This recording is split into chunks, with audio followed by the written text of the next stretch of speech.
The popular paleo diet consists largely of meat, fish, and some fruit and vegetables, but new archaeological research from plaques scraped off teeth of skeletal remains from as far back as 6,600 BC suggests the hunter-gatherers may have also consumed grains and starches. Definite no-nos on today's paleo diet.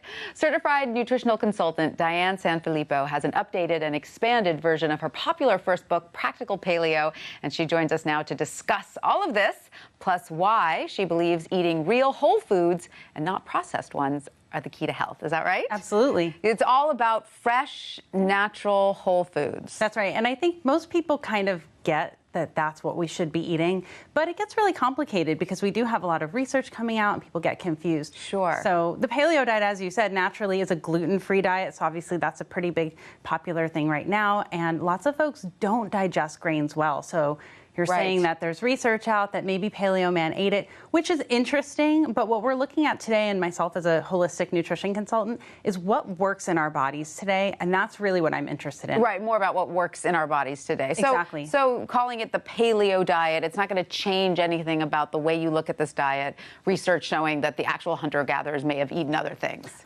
It may, and it may open up our eyes to how can we take this from perhaps a 30-day intervention, which I have different meal plans in the book for 30 days for different health conditions. Often someone leaves the doctor's office with a diagnosis and not a lot of hope. Right. And what I'm giving people is that empowerment through food. But really what we're looking at today is how can we adjust what we're eating, perhaps for 30 days, something that's very strictly paleo, and then can we reintroduce some of those foods? So perhaps there are some grains that we feel okay eating and then some that we don't. Is the paleo diet itself evolving since it was first established, 1985, right? It first came out. So yeah. Is it sort of adding a little bit more, or maybe, I know that sometimes it gets criticized for having a little bit too much sort of red meat or meat proteins. Is it moving away from that a little bit? So I think we can look at it two ways. One way is, the paleo diet of what Paleo Man ate. Perhaps there's new research, but what Paleo Man ate is what Paleo Man ate. Yeah. And what we do with it today is we do evolve it, funny enough, but we do evolve it because we look at how does it work in real people. Because if we see that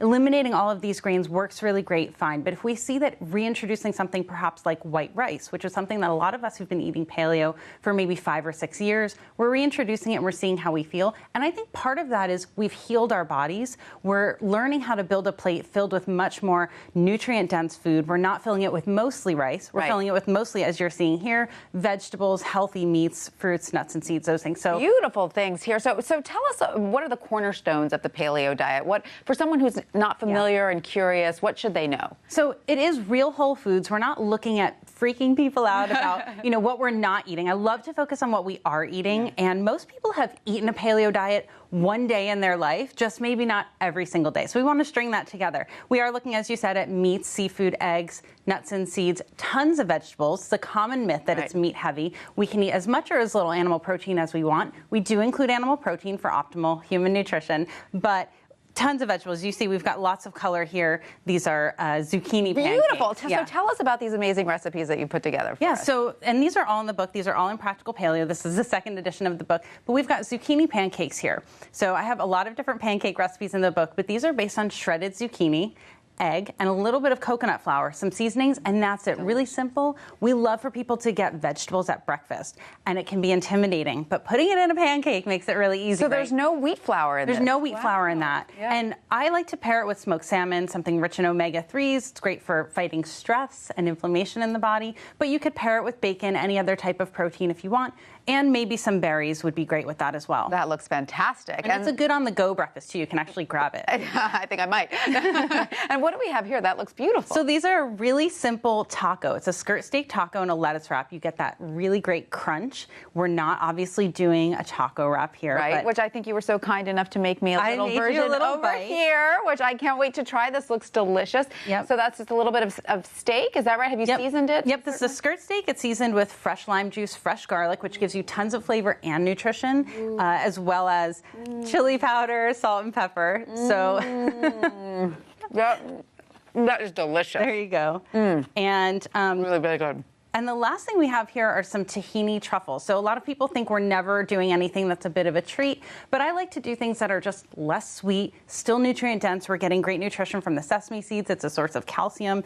And these are just lightly sweetened with maple syrup. So what's the base of it, or what's holding it all together? So tahini together? is ground sesame seeds. And for those of us like myself, I'm actually allergic to most nuts, but I can do tahini. And so it's a great option for folks who... Can I try one of those? Yeah, Those look so delicious. So that's ground tahini in the middle there that's holding it together. Tahini, there's some coconut, there's maple syrup, vanilla. Yeah, it's a great treat. Oh my gosh, those are so good. And what about the banana chips? So these are actually plantain chips, and these are great. We have some extra salsa on the side you would have the plantain chips with, and they're just cooked in coconut oil. So coconut oil is okay. Oils are allowed. Excellent. Okay. Yeah, coconut oil is a great source of medium chain triglycerides. It's a great fat for fantastic fat burning. So for those who are fans of your first book, how does the second book move it forward? What's new? Yeah, so the second book, most of what I included that's updated, besides visually updating it, is to address a lot of the questions that have come up in the last 4 years. So as you're saying, a lot of things have changed. So there's been a lot of new questions, and I'm addressing how people can take things from a diet into a lifestyle, how people can talk to friends and family if they're objecting about things, and also new meal plans. So I'm talking about stress management and adrenal health. We could all use that. We can all use that, myself included. All types of new topics, yeah. Fantastic. Diane, thank you so much for coming to see us and bringing these great treats. Thanks so you. much.